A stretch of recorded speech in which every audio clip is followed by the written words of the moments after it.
¿Qué tal? ¿Cómo están?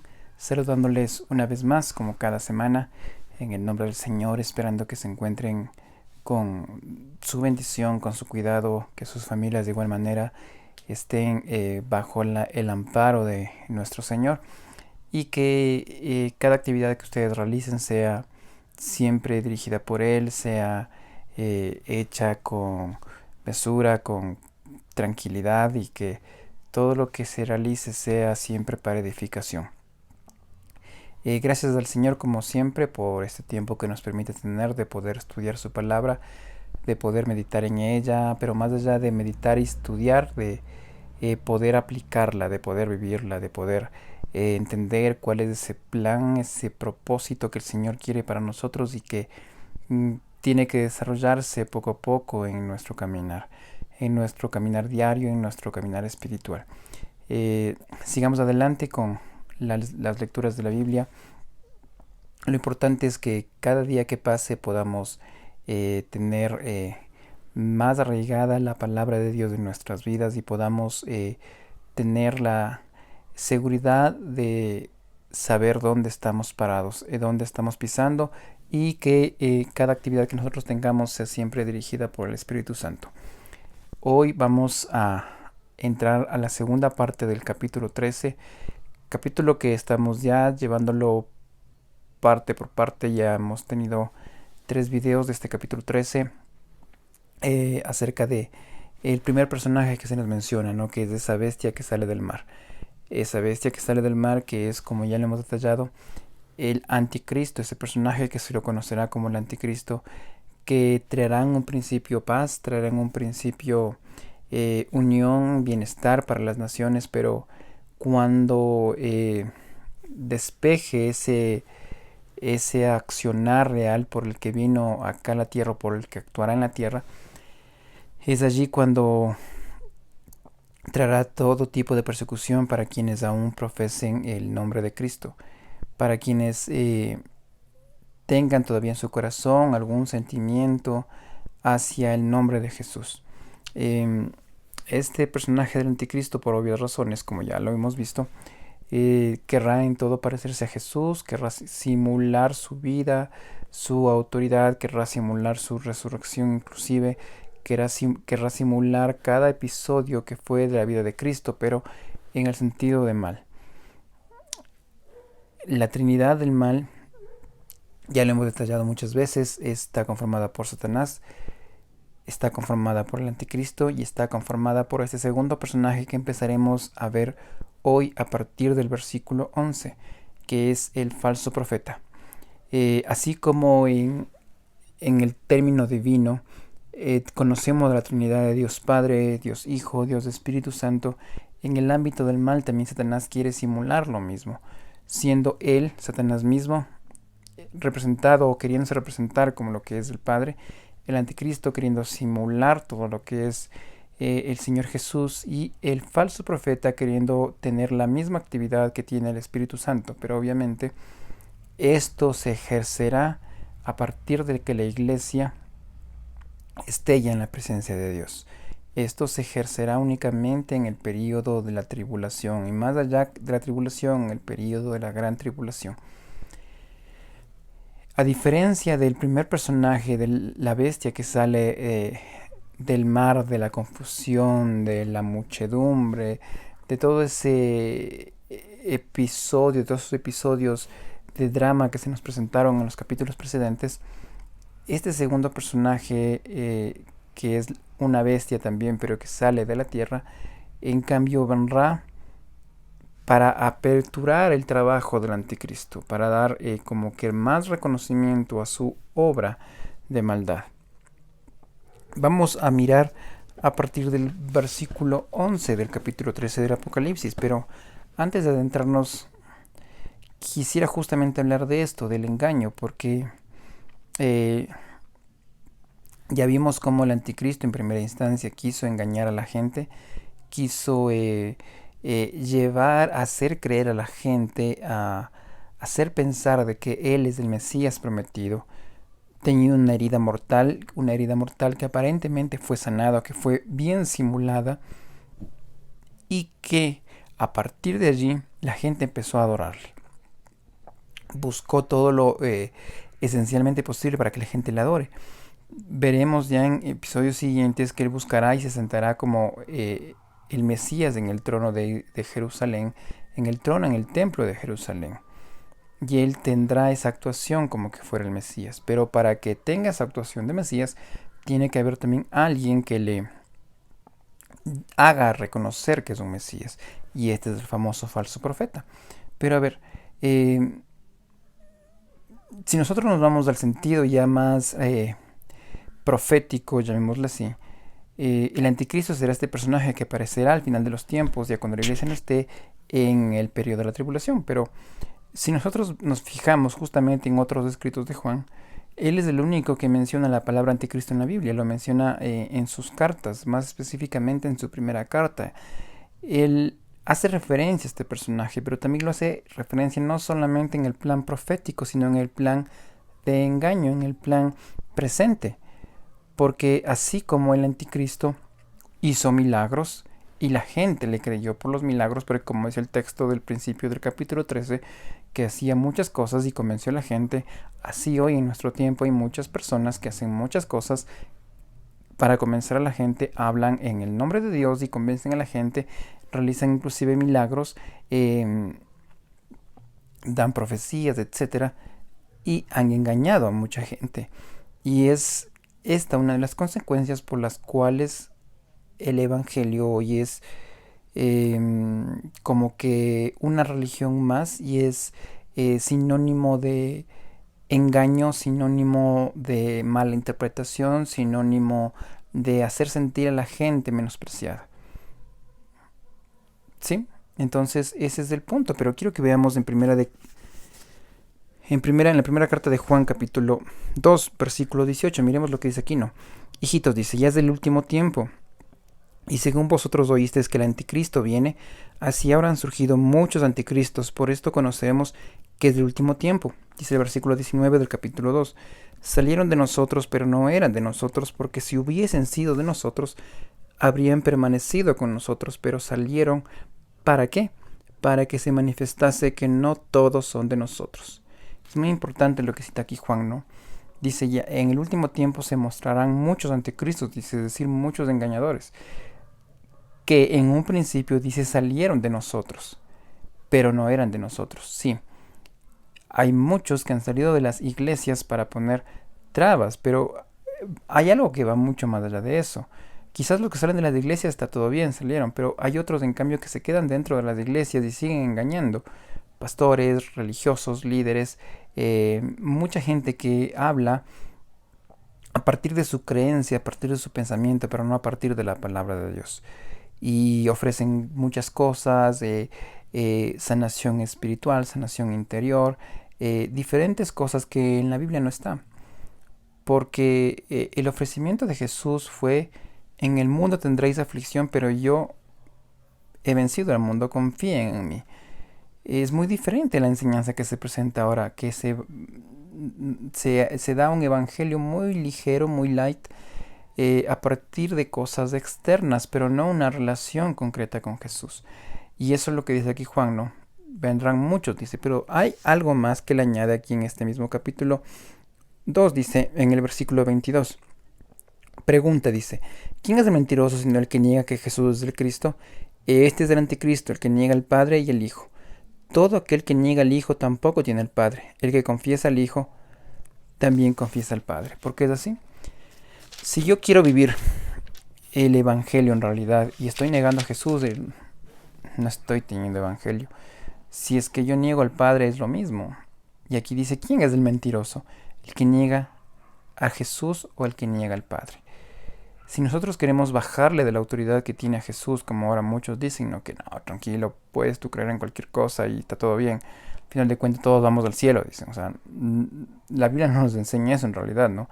Sino como dice el Evangelio de Juan, que el que cree en el Hijo tiene la vida, dice allí Juan capítulo 5. El que cree en el Hijo tiene la vida. Y si la palabra de Dios me dice eso, es que es eso, pues que yo necesito a Jesús para tener la vida eterna. No como se decía en un tiempo en el Imperio Romano cuando ellos empezaron a hacer las carreteras y los caminos que decían que todos los caminos conducen a Roma por esa misma razón. Y ahora algo similar se quiere decir, todos los caminos conducen a Dios. No importa de qué religión seas, a qué Dios profeses, qué creencia tengas, al final de cuentas vas a irte al cielo porque Dios es amor, dicen. O sea, es cierto que Dios es amor, pero también más allá de eso, hay un plan de Dios para la humanidad que es Jesús. Jesús encarnado que vino y tomó el lugar nuestro en la cruz y nos ha dado la salvación. Y aquella persona, como dice Juan 1:12, aquella persona que crea, que confiese en el nombre de Jesús, esa persona es salva. Ese es el plan para la humanidad. Y como también dice Juan 3:16, Jesús murió por todos sin excepción. Entonces no es que porque Dios es amor, yo puedo hacer lo que yo quiera, yo puedo creer en lo que yo quiera, puedo creer en un murciélago y de pronto me voy al cielo porque tuve una creencia. No es eso. Sino el punto acá es en realidad, como dice la palabra, como dice Romanos capítulo 10, que con el corazón se cree para justicia y con la boca se confiesa para salvación. Hay que ser muy claros en esto. Y eso es lo que nos manda la palabra de Dios. Pero algo más nos dice Juan sobre el anticristo. Dice en el capítulo 4, en cambio de la primera carta de Juan, amados, dice, no creáis a todo espíritu, sino probad los espíritus si son de Dios, porque muchos falsos profetas han salido por este mundo. En esto conoced el Espíritu de Dios. Todo espíritu que confiesa que Jesucristo ha venido en carne es de Dios. Y todo espíritu que no confiesa que Jesucristo ha venido en carne no es de Dios. Y este es el espíritu del anticristo, el cual vosotros habéis oído que viene y que ahora ya está en el mundo. Exacto. Dice aquí muy claramente, ¿no? No crean a todo espíritu, dice, es decir, no creamos a todo lo que nos hablen, lo que nos digan. Hay palabras muy bonitas que uno a veces hasta le da ganas de seguir, le da ganas de hacer caso, porque, o sea, si a mí me ponen algo complicado y me ponen algo más fácil, yo prefiero irme por lo fácil. Y creo que todos actuamos de esa forma, pero aquí el punto central es cuál. Como dice el capítulo 4, versículo 1 de Primera de Juan, no creamos cualquier cosa que nos digan. Y lamentablemente la iglesia se ha enfocado últimamente en eso, en creer lo primero que se le dice. Es así. Recuerdo yo una vez, hace algunos años atrás, que me invitaron a una vigilia y se hizo un concurso, unas preguntas del libro de Daniel. Y eran unas preguntas, algunas eran simples, otras eran un poquito complicadas. Y hace una pregunta y doy la respuesta, ¿no? Y en realidad la iglesia no tenía ni idea de esa respuesta y muchos se quedaron quietos y dijeron, chuta, bueno, ¿qué será? Bueno, veamos qué dice el pastor, dijeron de una. Le preguntan al pastor y el pastor estaba equivocado, pero como era el pastor la gente le creyó. Y, y así pasa muchas veces en realidad. Se le ve a alguien que está al frente, como aparentemente tiene esa autoridad de Dios, puede decir cualquier barbaridad de la gente al no ser personas o miembros que en realidad hayan leído la Biblia, hayan investigado por sí mismos, se creen. Y ahí viene el engaño. Por eso es aquí, no hay que creer. Por eso, quien esté mirando este video, para creer lo que se está diciendo, que al final de cuentas, como he hecho énfasis en esto, no es en realidad lo que yo digo, sino es lo del Espíritu Santo, para creer este video, primero hay que ir a la Biblia, comprobar si está eso ahí, y entonces si es que se comprueba que está ahí y que está respaldado por el Espíritu Santo, entonces se puede estar creyendo. Pero si es que yo acá estoy subiendo un video y digo cualquier barbaridad que me sale de la barriga y por aquí cojo un libro de un escritor no sé cuánto, es que acá un no sé cómo dijo esto, y jamás abro la Biblia para poder expresar este video, entonces está que un poquito difícil de creer. Está un poquito difícil de convencer que esto sea de Dios. Y eso es lo que dice Juan acá. No creamos todo lo que nos dicen, dice. Probemos, dice, si los espíritus son de Dios, porque muchos falsos profetas han salido por el mundo. Lastimosamente es la realidad que vivimos hoy y obviamente como la Biblia es la palabra de Dios, ya nos anticipó todo esto. ¿Y por qué hago este antecedente? ¿Por qué empiezo a hablar de esto? Precisamente por este falso profeta que será quien dé la apertura al anticristo o quien le dé más crédito al anticristo. Justamente como será al final de los tiempos, al final en la tribulación, que aparecerá un anticristo que engañará a la gente y aparecerá su falso profeta que engañará mucho más de la gente. Hoy nosotros vivimos, como dice Juan, ese espíritu del anticristo, que hay muchos falsos profetas, muchos que están hablando cualquier barbaridad y los cristianos, los creyentes, están haciendo caso a todo eso porque no son estudiosos de la palabra de Dios. Ese es el gran problema del siglo XXI, la falta de lectura de la Biblia. Y vámonos al capítulo 13 del Apocalipsis para ver un poco esta descripción del falso profeta. Vamos a mirarle este falso profeta igual en dos partes. Vamos a ver ahora dos versículos para más o menos tener una idea de lo que es este personaje.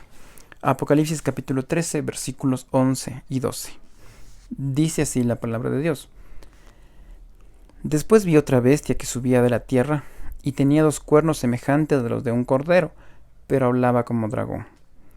Ejerce toda la autoridad de la primera bestia en presencia de ella y hace que la tierra y que los moradores de ella adoren a la primera bestia cuya herida mortal fue sanada. Recordemos algo que estábamos viendo del anticristo. Recordemos que este personaje, muchas cosas que él hacía, decía, se le dio autoridad. Porque obviamente por más poder que tenga el anticristo, que tenga el diablo, siempre será un poder sujeto a la autoridad de Dios. Jamás el diablo podrá actuar solo y tomar decisiones solo, mucho menos el anticristo, que es un ser humano, o que será un ser humano. Y hay episodios, muchos, que respaldan esto en la palabra de Dios, que jamás el diablo tuvo la autoridad de actuar solo, sin que antes Dios le diga, haz esto. Acá en este tiempo sucede lo mismo, pero ¿qué empieza citando de este falso profeta? Dice en el versículo 11. Después vi otra bestia que subía de la tierra. A diferencia del anterior, de la bestia que sube del mar, este no tendrá poder político, tendrá un poder religioso. El anticristo tendrá el poder político, gobernará en el mundo, será un líder mundial a tiempo completo, convencerá a la gente y tendrá toda la autoridad mundial. En cambio, el falso profeta tendrá esa autoridad religiosa. Pongo un ejemplo que es muy práctico. Es como ahora, por ejemplo, el catolicismo. Hay una cabeza central que todo católico tiene que mirar al Papa para saber qué tiene que hacer. Ningún católico, ningún cura, ningún arzobispo, ningún cardenal, nadie actúa sin que el Papa dé esa autorización, sin que el Vaticano autorice. Así es la Iglesia Católica. Y así será más o menos el tiempo del falso profeta, que será un líder religioso de igual manera a nivel mundial, que sea quien apruebe todo lo que este falso profeta o este anticristo haga. ¿Por qué? Porque la religión en realidad es muy importante a nivel mundial. Siempre, por ejemplo, cito yo la Edad Media. Para poder ser puesto un emperador en tal país o en el Imperio Romano de ese tiempo, se tenía que pedir a la Iglesia Católica la autorización. La Iglesia en realidad es muy importante, y cuando hablo de Iglesia hablo de religión. Es muy importante en las decisiones de muchos países. ¿Sí? Ahora, aquí nos dice que esta bestia sube de la tierra, es decir, tiene ese poder religioso. ¿Qué más dice? Tenía 2 cuernos semejantes a los de un cordero, pero que dice, hablaba como dragón. Esta descripción es genial en realidad. Tenía 2 cuernos como cordero, pero hablaba como león. Es decir, se quería presentar, como el Señor dijo, como esos lobos, pero por dentro son ovejas, como esas ovejas que por dentro son lobos rapaces, que por fuera se muestran muy delicados, muy complacientes, muy buenas personas, muy caritativas, muy acercados a todos, pero por dentro hay un odio tenaz a la humanidad. Y aquí dice que estos tenían, o quería asemejarse al cordero, pero al final de cuentas hablaba como dragón, es decir, hablaba engaño. Porque el dragón, es decir, Satanás, ¿qué es lo que hace? Engañar, mentir y cambiar todo lo que Dios nos ha indicado. El dragón ya lo vimos en el capítulo 12. Él engaña. Él quiere destruir la descendencia de los cristianos. Quiso destruir esa simiente de Israel que es Jesús. Entonces, aunque se quiera mostrar este falso profeta como una buena persona, alguien caritativo para todos, al final de cuentas, cuando hablará engaño. Aunque las palabras suenen bonitas, suenen atractivas, suenen atrayentes, suenen convincentes, esas palabras serán engaño, porque el dragón, Satanás, es el padre de la mentira. Tal y cual también sucede ahora, ¿no? Que hay muchos personajes que hablan palabras bonitas, ¿no? Que convencen con su psicología cristiana, con sus cosas atrayentes y tantas cosas así, pero al final de cuentas son palabras engañosas. Esto es lo que hará el falso profeta, engañar a la gente. Ahora miremos el versículo 12. Dice el 12, y ejerce toda la autoridad de la primera bestia. Ahora, esto es muy importante, porque hay muchos que dicen que el anticristo y el falso profeta será una sola persona. Aquí Juan lo está descartando, o más que Juan, la palabra de Dios lo está descartando. Si alguien les dice el falso profeta y el anticristo es uno solo, muéstranle este capítulo, esta parte en el versículo 12 y se desacredita esa idea, porque dice aquí, ¿no? Que éste ejerce toda la autoridad de la primera bestia. ¿Cuándo y dónde? En presencia de ella. Es decir, son dos personas diferentes. Serán dos personas diferentes. Pero lo que cita acá, ¿no? Es que este falso profeta ejercerá toda la autoridad de la primera bestia. Es decir, hará lo mismo en presencia de ella y hace ¿qué cosa? Que la tierra y que los moradores de ella adoren a la primera bestia cuya herida mortal fue sanada. Esa es la misión de este profeta falso. Esa es la acción que él llevará. Hacer que la humanidad adore a este personaje del anticristo. Porque dice allí, ¿no? El que tuvo aparentemente esta herida mortal y fue sanado. El que revivió, el que resucitó. Entonces me imagino cuál será el discurso, el mensaje, las predicaciones de este falso profeta. Dirán, miren, adórenle. Desen cuenta lo que hizo este Mesías, dirá él, ¿no? Fue herido mortalmente, estuvo muerto y ahora miren, está vivo, revivió. Denle la adoración a él, porque solamente él ha podido hacer esto. Y la gente dirá, obviamente, que no tiene conocimiento de Cristo, dirá, uy, sí, qué bestia, como hizo eso, adorémosle entonces a este personaje. Y la gente le adorará. Obviamente ahí no se le conocerá como anticristo, no sé qué nombre tendrá, pero lo dirán por su nombre, ¿no? Tal persona recibirá adoración y se transmitirá a nivel mundial.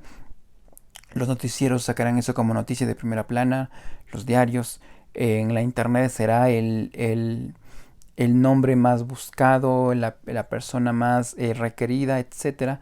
Y la gente adorará al anticristo porque este profeta es el que les llevará a esto.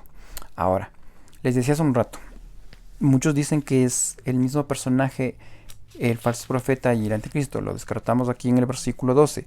Pero también hay muchos que dicen que el falso profeta será una entidad, como digamos así la iglesia católica, ¿no?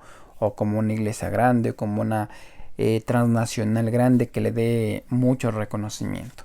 Pero también se lo descarta eso un poquito más adelante en la misma Biblia. En el capítulo 19 del Apocalipsis, que dice, y la bestia fue apresada y con ella el falso profeta, que había hecho delante de ella las señales con las cuales había engañado a los que recibieron la marca de la bestia y habían adorado su imagen. Ahí dice claramente acá, ¿no? Estos dos fueron lanzados vivos dentro de un lago de fuego que arde con azufre. Así será. Entonces, si el anticristo, si la bestia y el falso profeta serán echados al infierno, es porque son personas.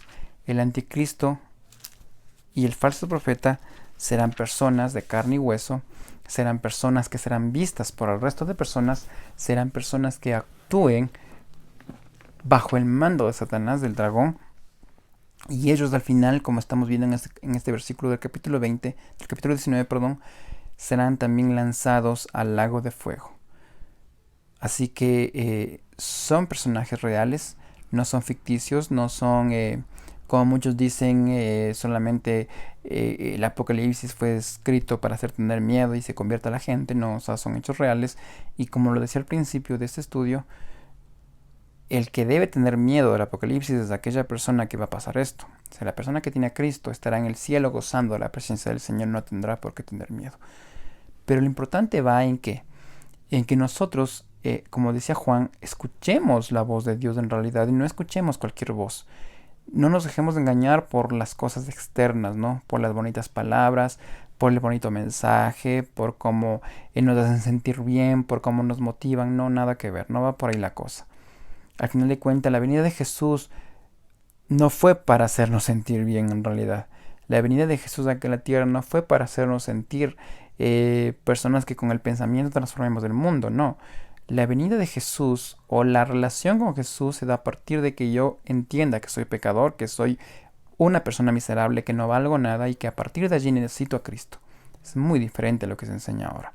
Entonces, esto es lo que nos deja esta enseñanza, esta parte de acá, de que nosotros debemos buscar la palabra de Dios para allí encontrar la verdad y no creer a cualquier persona que nos diga cualquier cosa. En el final de los tiempos sucederá esto. Habrá un falso profeta que hará que lleven a la adoración al anticristo y la gente se engañará. Ya veremos en el resto del capítulo qué más pasará con esto. Pero mientras tanto, sigamos nosotros leyendo la palabra de Dios, sigamos buscando al Señor por medio de ella.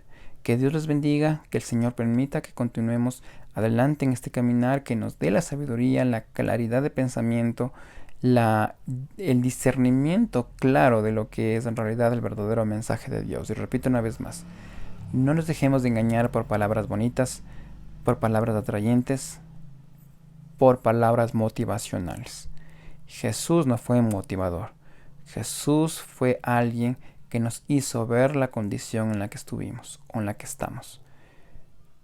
Si Jesús hubiera enseñado eso, estábamos en todo el derecho de hoy ser motivacionales. Seamos como fue Jesús. Enseñemos como enseñó Jesús y vivamos como vivió Él. Una vida que le agradó 100% al Padre. Por eso cuando el Señor se bautizó, vino esa voz del cielo que decía: este es mi Hijo en quien me complazco. Que cuando alguien hable de nosotros, que cuando alguien nos mencione, el Padre diga en el cielo: si hablan de Él, tranquilos, porque yo en Él, porque yo en ella me complazco, porque es un hijo, es una hija que en realidad me agrada. Dios los bendiga y si el Señor lo permite, nos estaremos mirando la próxima semana.